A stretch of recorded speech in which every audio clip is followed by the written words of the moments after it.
윤석열 대통령에 대한 구속 취소 결정 어떻게 봐야 하고 앞으로 탄핵 심판이나 형사 재판에는 또 어떤 영향을 미칠까요?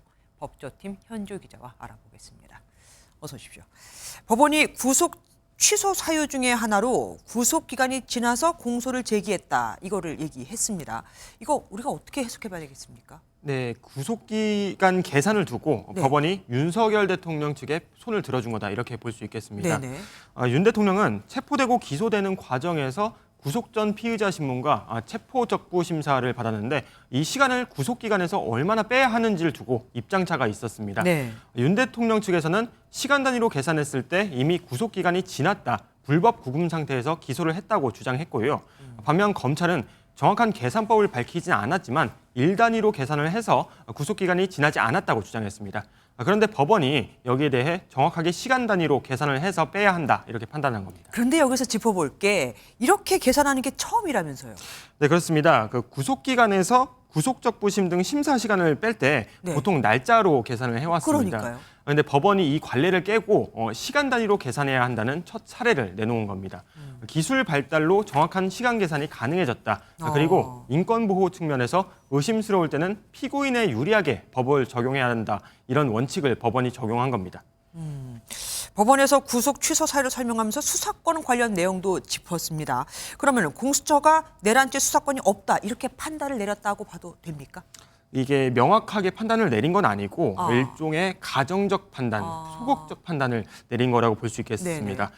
앞서 윤 대통령 측에서 공수처법상 수사 범위에 내란죄가 포함되지 않기 때문에 위법한 수사다 이렇게 주장을 했었죠. 법원이 이 주장을 맞다고 직접 얘기한 건 아니지만 이런 상황에서 어떻게 해야 할지 판단할 법적인 근거도 없고 대법원 판례도 없다고 설명했습니다. 네네. 수사 과정에서의 이런 논란을 남겨둔 채 기소를 했으니 이게 나중에 재판 과정에서 또 문제가 될 수 있다. 그러니까 구속은 일단 취소하자는 겁니다. 따져보면 공수처의 잘못으로 결국 구속 취소까지 오게 된 게 아니냐 이런 말이 나올 수밖에 없습니다.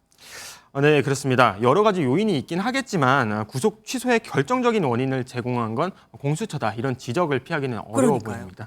공수처 수사 과정에서 절차적 논란이 됐던 부분이 결국 구속 취소 사유로 적시가 된 거죠. 처음 윤 대통령 수사가 여러 수사기관에서 이뤄졌는데 공수처가 이 사건을 달라고 요청하면서 혼자 수사를 했습니다. 네. 공수처가 윤 대통령을 체포하고 조사한 뒤 사건을 검찰에 넘기는 과정에서 논란이 될 소지를 계속해서 남겨두면서 결국 이게 구속 취소라는 결과까지 오게 된 모양새입니다. 또 하나 짚어볼 부분이 구속 취소를 결정한 재판부가 서울중앙지법, 그중에서도 형사비 25부라는 겁니다. 다른 내란 사건도 같이 담당하고 있는 곳이죠. 네, 그렇습니다. 그래서 구속 취소 결정이 이 재판 결과를 미리 보여주는 것 아니냐 이런 네, 해석이 나올 수도 있는데요. 네. 하지만 구속 취소 결정은 구속 여부가 적절한지에 대해서만 판단하는 거고 윤 대통령의 행위가 죄가 되는지 안 되는지는 재판 과정에서 판단할 사안입니다. 네. 구속 취소 여부와 유무죄 여부에 대한 판단은 분명하게 구분이 된다고 봐야겠죠. 그러면 구속 취소가 윤 대통령의 탄핵 심판에는 영향을 미칠까요? 직접적인 영향은 없을 것 같습니다. 탄핵 심판은 비상계엄 선포 과정에서 윤 대통령의 행위가 이 헌법과 법률을 위반했느냐, 이게 그리고 탄핵될 정도로 중대하냐 두 가지만 판단을 하죠.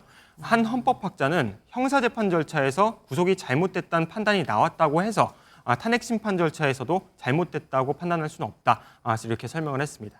이것은 별개다 이거군요. 지금까지 현지호 기자와 함께했습니다. 고맙습니다.